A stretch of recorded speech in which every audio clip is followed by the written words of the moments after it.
साथीहरु नमस्कार, स्वागत छ यहाँलाई 99% लोकसेवा युट्युब च्यानलमा।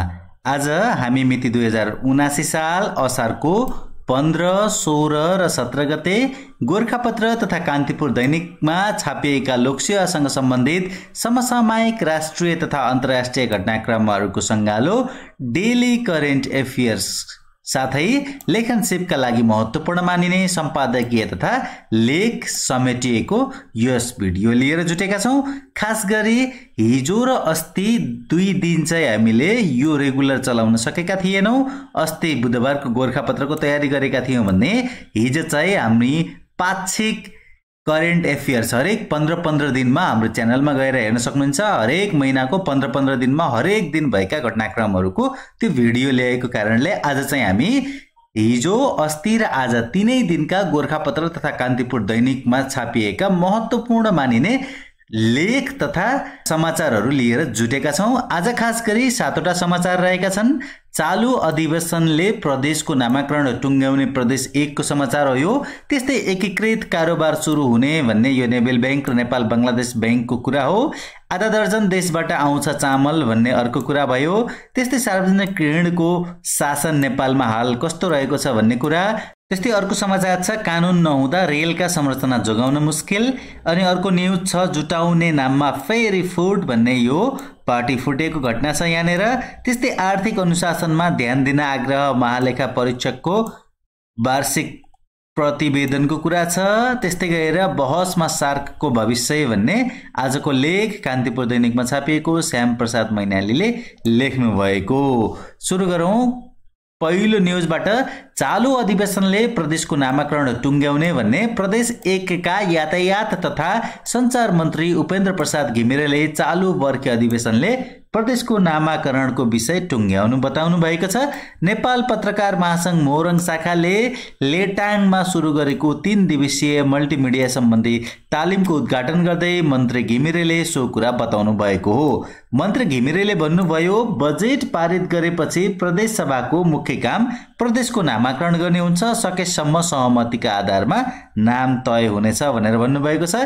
यही बीचमा हामी 7 वटै प्रदेशको बारेमा कहिले कहिले तिनीहरूको नाम राखियो के राखियो भन्नेमा प्रदेश 1 को नाम नतोकिएको हेरिसक्यौं।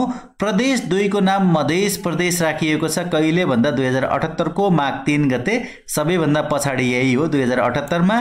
त्यस्तै 3 नम्बर प्रदेशको नाम बागमती राखिएको थियो। कहिले 2076 को 9 महिना 27 गते। त्यस्तै गएर प्रदेश 4 को नाम गण्डकी राखिएको थियो 2075 को 3 महिना 22 गते। त्यस्तै प्रदेश 5 को नाम लुम्बिनी राखिएको थियो 2077 को 6 महिना 20 गते। त्यस्तै प्रदेश 6 को नाम कर्णाली राखिएको थियो 2074 को 11 महिना 12 गते र प्रदेश 7 को नाम सुदूरपश्चिम राखिएको थियो 2075 को 6 महिना 12 गते। अब त्यसै गरी अर्को न्यूज हेर्छौं हामी। एकीकृत कारोबार सुरु हुने भनेर नेभल बैंक र नेपाल बंगलादेश बैंकको असार 27 गतेदेखि एकीकृत कारोबार सुरु गर्ने भएका छन्। नेपाल राष्ट्र बैंकबाट नवेल र एनबी बैंकलाई गाभ्नका लागि अन्तिम स्वीकृति प्राप्त भएकोले बैंक थप प्रक्रियाका लागि अगाडि बढेको नवेल बैंकका उपमहाप्रबन्धक मनोज ग्यावालीले जानकारी दिनुभयो। राष्ट्र बैंकको सञ्चालक समितिको सोमबार सम्पन्न बैठकले राष्ट्र बैंकले नेपाल बंगलादेश एनबी बैंकलाई नवेल बैंकमा गाभिने प्रस्तावमा अन्तिम स्वीकृति दिएको हो। राष्ट्र बैंकबाट अन्तिम स्वीकृतिका लागि प्राप्त पत्र भएपछि नवेलले अब कम्पनी रजिस्टर कार्यालयमा आवेदन गर्नेछ भन्ने कुरा। यो दुईवटा बैंक मर्ज हुने कुरा। यति बेला हामी यी मर्ज हुनुभन्दा पहिलाको स्थिति हेर्दैछौँ। 2079 वैशाख मसान्तसम्म नेपाल राष्ट्र बैंकबाट इजाजत प्राप्त वित्तीय संस्थाहरू 127 वटा रहेका छन्। 127 मा वाणिज्य बैंकहरू 27 वटा रहेका छन् 2079 को वैशाख मसान्तसम्म। त्यस्तै विकास बैंकहरू 17 वटा रहेका छन्। त्यस्तै वित्त कम्पनीहरू 17 वटा रहेका छन्। त्यस्तै लघु वित्तीय संस्था चाहिँ 65 वटा रहेका छन् र पूर्वाधार विकास बैंक एउटा गरेर जम्मा जम्मी 127 वटा रहेका छन् वित्तीय संस्थाहरू 2079 को वैशाख मसान्तसम्म। अब त्यसै गरी अर्को न्यूज हेरौं। आधा दर्जन देशबाट आउँछ चामल भन्ने कृषिमा आधारित अर्थतन्त्र भए पनि नेपालले ठूलो परिमाणमा वर्षेनी चामल आयात गर्दै आएको छ। चालू आर्थिक वर्ष 2079-80 को 11 महिना जेठसम्म मात्रै नेपालमा 28 अर्ब रुपियाँको चामल आयात गरेको छ। नेपालले भारत, चीन, भियतनाम, थाइल्यान्ड, अर्जेन्टिना लगायतका मुलुकबाट चामल आयात गर्दछ। स्थानीय उत्पादनले माग तान्न नसकेपछि बाहिरी मुलुकबाट चामल आयात भएको हो। भन्सार विभागको तथ्याङ्क अनुसार चालू आवको 11 महिनामा 28 अर्ब 50 करोड 57 लाख 77 हजार रुपियाँको चामल आयात भएको हो। अघिल्लो वर्ष सोही अवधिमा 28 अर्ब 60 करोड रुपियाँको चामल आयात भएको थियो। अघिल्लो वर्षको तुलनामा 10 करोड रुपियाँको चामल कम आयात भएको विभागको तथ्याङ्कले देखाएको छ। यस्तै 11 महिनामा 17 अर्ब 79 करोड 46 लाख 81 हजार रुपियाँको मकै आयात भएको। अघिल्लो वर्ष 14 अर्ब 48 करोड 30 लाख 59 हजार रुपियाँको मकै आयात भएको थियो। 11 महिनामा 5 अर्ब 66 करोड 9 लाख 5 हजार रुपियाँको गहुँ आयात भएको पनि विभागको तथ्याङ्कमा जानकारी आएको छ। अब यसै गरी अर्को न्युज हेर्छौँ। सार्वजनिक ऋणको शासन भन्ने मुलुक 18 खर्ब 55 अर्ब रुपियाँ ऋणमा आगामी वर्ष थप 4 खर्ब 98 अर्ब ऋण लिने सरकारी योजना भन्ने समाचार छ। सार्वजनिक ऋण पछिल्लो 5 वर्षमा दोब्बर र 9 वर्षमा झण्डै 4 गुणाले बढेको छ।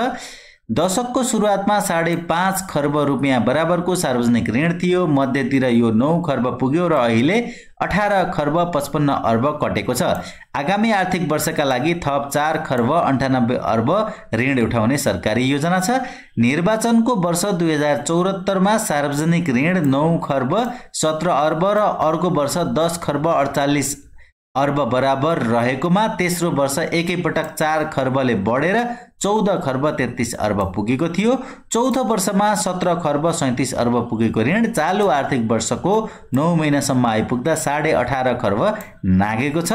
असार मसान्तसम्म यो ऋण अझै बढ्नेछ। सरकारले तिर्न बाँकी ऋणमध्ये 8 खर्ब 79 अर्ब आन्तरिक र 9 खर्ब 76 अर्ब ऋण चाहिँ वैदेशिक ऋण रहेको जनाइएको छ। अब यहाँनिर हेर्न सक्छौँ हामी 70-71 देखिको ऋणको स्थिति। 70-71 मा 5 खर्ब 53 अर्ब 50 करोड थियो। 71-72 मा त्यो बढ्दै गयो। 72-73 73-74 74-75 75-76 76-77 77-78 हुँदै 78-79 मा 18 खर्ब 55 अर्ब 61 करोड पुगेको छ। अब यहीँनिर हामी हेर्छौँ नेपालको ऋण चाहिँ कहाँबाट आएको छ, कुन निकायबाट हामीले ऋण लिएका छौँ भन्दा विश्व बैंक समूहबाट सबैभन्दा बढी 48.77% आएको छ। त्यस्तै एसियाली विकास बैंकबाट 31.51% आएको छ। त्यस्तै अन्तर्राष्ट्रिय मुद्रा कोषबाट 4.63% आएको छ। जाइकाबाट 4.1% आएको छ। त्यस्तै एक्जिम बैंक अफ चाइनाबाट 3.65% आएको छ। त्यस्तै Exim bank line of credit इन्डियाबाट 3.44%, त्यस्तै इन्टरनेशनल फन्ड फर एग्रिकल्चर डेभलपमेन्टबाट 1.04% हुँदै विभिन्न निकायबाट ऋण प्राप्त भएको छ नेपाल सरकारलाई। अब त्यसैगरी अर्को न्युज हेर्छौँ। आर्थिक अनुशासनमा ध्यान दिन आग्रह। प्रत्येक वर्ष बेरोजगारी बढिरहेकाले वित्तीय अनुशासनका लागि त्यसको फर्च्युट हुनुपर्नेमा जोड दिएको छ। महालेखा परीक्षकको कार्यालयको 64औं वार्षिक उत्सवको अवसरमा बुधबार अर्थात् 2079 असारको 15 गते आयोजित कार्यक्रममा बढ्दो बेरोजगारी राज्यको वित्तीय स्वास्थ्यका लागि समस्या हुने भएकाले त्यसको फर्च्युटमा सरकारवाला सबै निकाय गम्भीर हुनुपर्नेमा जोड दिएको छ। कार्यक्रममा राष्ट्रपति विद्यादेवी भण्डारीले बेरोजगारी फर्च्युटलाई अभियानकै रूपमा लैजानुपर्ने सुझाव दिनुभयो। आगामी आर्थिक वर्षदेखि बेरोजगारी नहुने गरी आर्थिक अनुशासनमा सबैको ध्यान जानुपर्दछ उहाँले भन्नुभयो। अब त्यसैगरी अर्को न्युज छ। जुटाउने नाममा फेरी फुड भनेर पुराना कम्युनिस्ट नेताहरू हाल नेपालमा कतिवटा कम्युनिस्ट पार्टी छन् भन्ने संख्या नै यकिन नरहेको बताउनुहुन्छ। 2006 सालमा पुष्पलाल श्रेष्ठ लगायतले स्थापना गर्नुभएको कम्युनिस्ट पार्टीमा फुटको श्रृङ्खला जारी रहँदा यस्तो अवस्था आएको हो। विक्रम सम्वत 2006 सालमा भारतको कोलकातामा रहनुभएका पुष्पलाल श्रेष्ठले नेपाली राष्ट्रिय काङ्ग्रेसबाट राजीनामा दिनुभएको थियो। त्यसअघि 2005 चैत्र 23 गते उहाँले कम्युनिस्ट घोषणापत्रको नेपाली अनुवाद प्रकाशन गर्नुभएको थियो। नेपाल कम्युनिस्ट पार्टी 2006 वैशाख 10 गते भारतकै कोलकातामा नेकपाको स्थापना भएको भए पनि भदौ 30 गते स्थापनाको जानकारी सार्वजनिक भएको थियो। संस्थापक पुष्पलाल सहित केन्द्रीय कमिटीमा मनमोहन अधिकारी, तुलसीलाल अमात्य, त्यस्तै गरी शैलेन्द्र कुमार उपाध्याय, डीबी अधिकारी र अयोध्या सिंह हुनुहुन्थ्यो। स्थापना कालदेखि नै विवादमा परेको कम्युनिस्ट पार्टी त्यस यता एकीकरण र मातृ पार्टी कम्युनिस्ट विचारधाराबाट विचलित भएको भन्दै फुटको श्रृङ्खला चल्दै आएको छ। कम्युनिस्ट पार्टीमा पहिलो पटक केशरजङ रायमाझीका कारण 2019 मा फुट आएको थियो। कम्युनिस्ट पार्टीलाई एक बनाउने अभियान पनि बेला बखत नभएको होइन, तर एक हुने भन्दा फुट्ने प्रवृत्ति नै मौलाएको छ। निर्वाचन आयोगमा कम्युनिस्टकै नाममा दर्ता भएका पार्टी मात्रै 14 वटा रहेका छन्। आयोगमा दर्ता भएका कुल दलको यो 12.5% हो। संघीय संसदमा प्रतिनिधित्व गर्ने दल 5 वटा रहेका छन्। त्यसमध्ये नेकपा एमाले, नेकपा माओवादी केन्द्र, नेकपा एकीकृत समाजवादी र नेपाल मजदुर किसान पार्टी संसदीय दलको मान्यता प्राप्त हुन् भने राष्ट्रिय जनमोर्चाले संसदीय दलको मान्यता पाएको छैन, तर प्रतिनिधित्व गरिरहेको छ।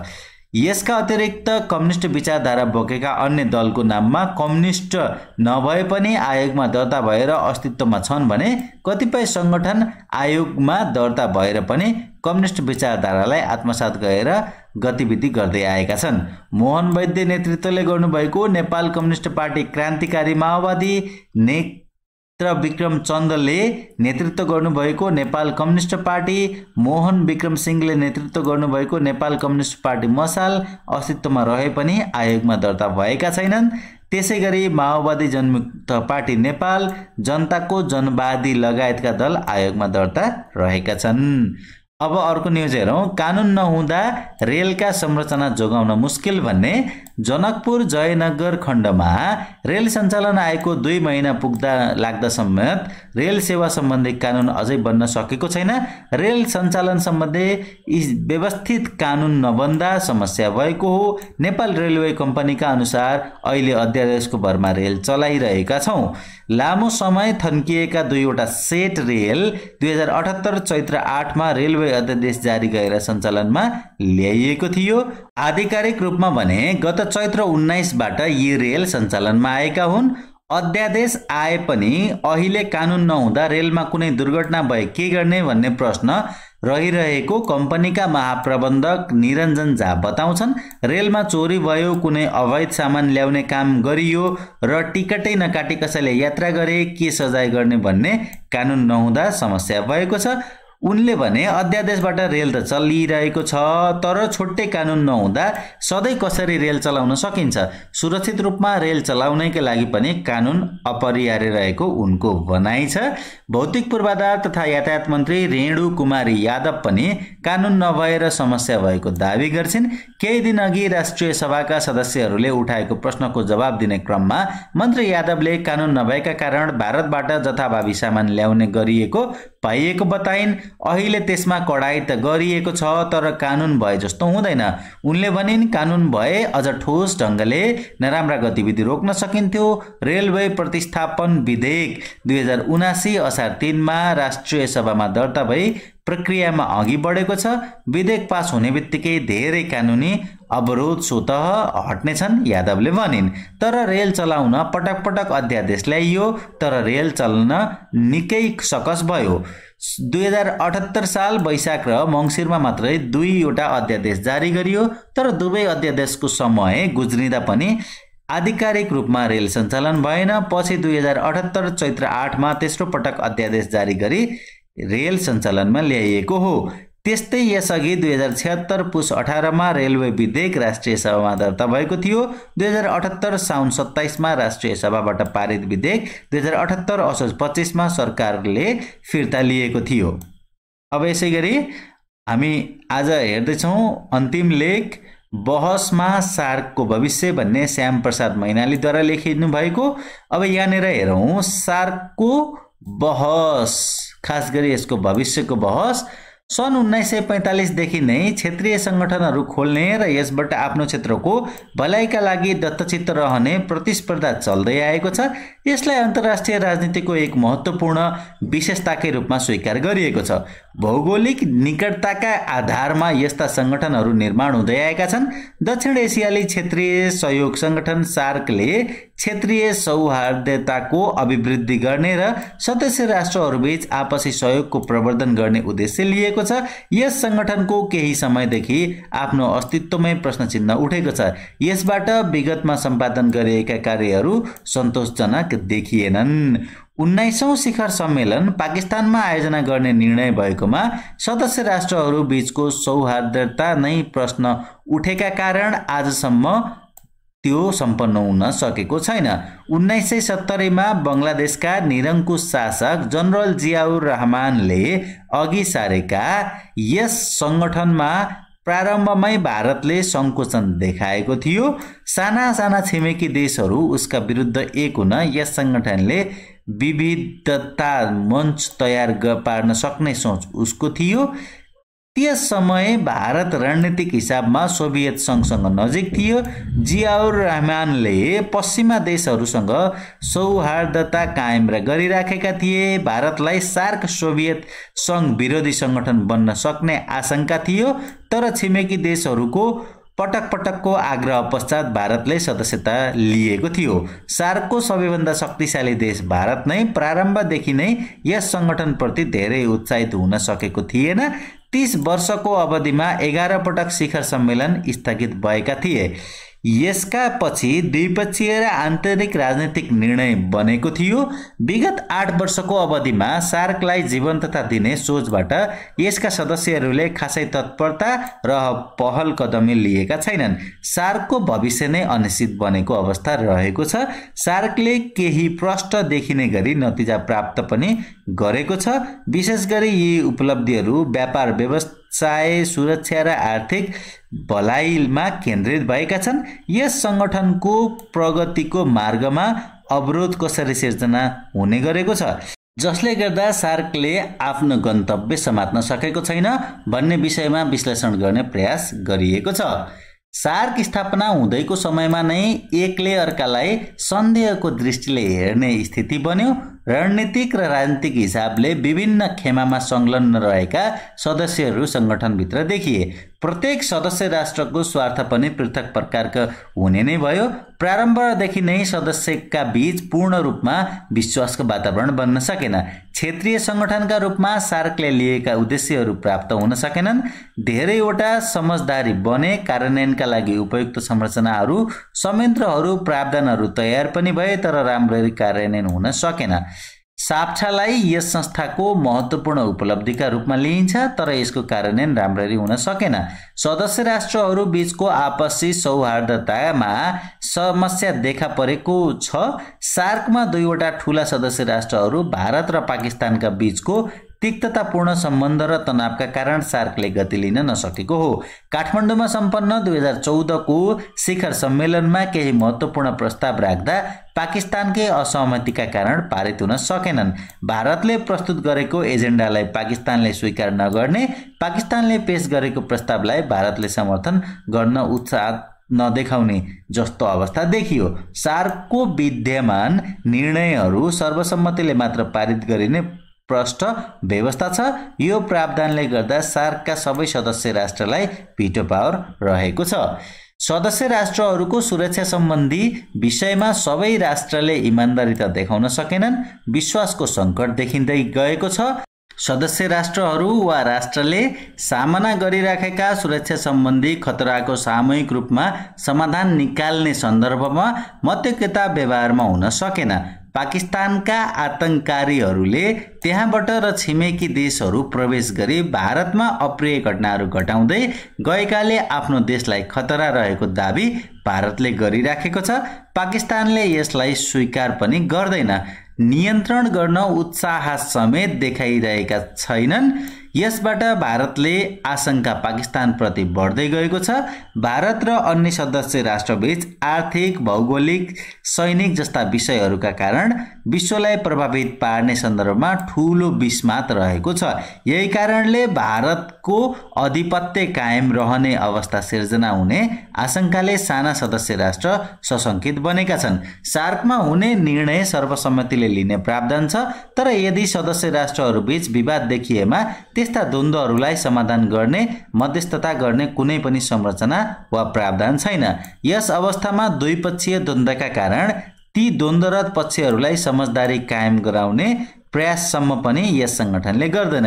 यही कारणले गर्दा कतिपय महत्त्वपूर्ण विषयहरू अनिर्णित अवस्थामा रहेका छन्। सार्कलाई नै द्विपक्षीय हिसाबले प्रस्तुत हुनुपर्ने अवस्था सिर्जना भएको छ, जसले गर्दा पनि सार्क आफ्नो गन्तव्यतर्फ अघि बढ्न नसकेको हो। किनकि यी दुईवटा सदस्य राष्ट्रबीच विवाद उत्पन्न भएमा यसलाई दुई देशबीचको समझदारीबाट समाधानमा पुग्नुपर्ने हो। सार्कको स्थिति कुनै विषयमा निर्णय लिन अप्ठ्यारो अवस्था सिर्जना हुने भएकाले यदि दुईवटा राष्ट्रबीच समस्या सिर्जना भयो भने बाँकी सबै राष्ट्रले सामूहिक प्रयास गरी द्विपक्षीय समझदारीमा पुर्याउनु पर्ने हुन्छ। आपसी समझदारी र सर्वसम्मतका आधारमा सबै राष्ट्रको भलाइमा केन्द्रित संगठन यसरी द्विपक्षीय मामिलाहरूमा संलग्न हुनुपर्ने अवस्था आउनु दुःखद हो। सार्कमा यही परिस्थिति निर्माण भएको छ। यस खालको अवस्थामा संगठन पुग्दा सदस्य राष्ट्रहरूको आपसी सहयोग र सद्भावमा विचलन आउने नै भयो। आफ्ना उद्देश्यहरू र भलाइका लागि एक आपसमा र संगठनात्मक रूपमा निर्भरता रहने परिस्थिति नै अस्तव्यस्त बन्दै गएको छ। सार्कमा स्रोत साधनको कमी छ। प्रविधि र विशेषज्ञताको विकास पनि अपेक्षित तवरले हुन सकेको छैन। प्रारम्भदेखि नै सदस्य राष्ट्रहरूको प्रतिबद्धताका लागि मनोवैज्ञानिक रूपमा तत्पर र प्रोत्साहित हुन सकेको अवस्था रहेन। यही कारणले गर्दा सदस्य राष्ट्रहरूले दिल खोलेर योगदान दिने तत्परता देखाएनन्। भारत र पाकिस्तान सबै दृष्टिकोणले सदस्यबीच सम्पन्न र शक्तिशाली राष्ट्र हुन्। यी दुई देशहरू नै सार्कको प्रवर्धनका लागि सौहार्द भएनन्। यस स्थितिमा समग्र संगठन नकारात्मक रूपमा प्रभावित हुने नै भयो। सार्कको विधानमा द्विपक्षीय र राष्ट्रहरूबीच असमझदारी सिर्जना गर्ने प्रकृतिका विषयहरू छलफल गर्न नपाइने स्पष्ट व्यवस्था छ। सबै छिमेकी देशहरूसँग सौहार्दता कायम गर्न नसक्नुको कारणले भारतलाई सार्कका अन्य सबै सदस्य आफू विरुद्ध एक हुने चिन्ता छ। पाकिस्तान र भारतका बीचमा काश्मीरमा समस्या छ। बङ्गलादेश र भारतका बीचमा गङ्गाको पानी वितरण सम्बन्धी समस्या छ। महाकाली नदीको पानीको भागभण्डा र सिमानाको विषयमा नेपालसँग विवाद छ। श्रीलङ्कासित अलग्गै खासको समस्या छ। सार्कले एक समय निकै उचाइ हासिल गरेको थियो, तर यसले धेरै समयदेखि सक्रिय हुन सकेको छैन। यस विषयमा सार्कका मुख्य राष्ट्रहरू बीचमा आवश्यक छलफल बहस भएको पनि देखिन्न। यसो हुँदा यो संगठनको भविष्य नै के हुने हो प्रश्न उठेको छ भनेर यो लेख हेरेर सकिन्छ। र आजको प्रस्तुति हामी यहीँनेर सकाउँछौँ। यतिन्जेल हेरेर र सुनेर साथ दिनुभयो यहाँहरू सम्पूर्णलाई धेरै धेरै धन्यवाद। यहाँको आगामी पल अध्ययनमै बितोस्।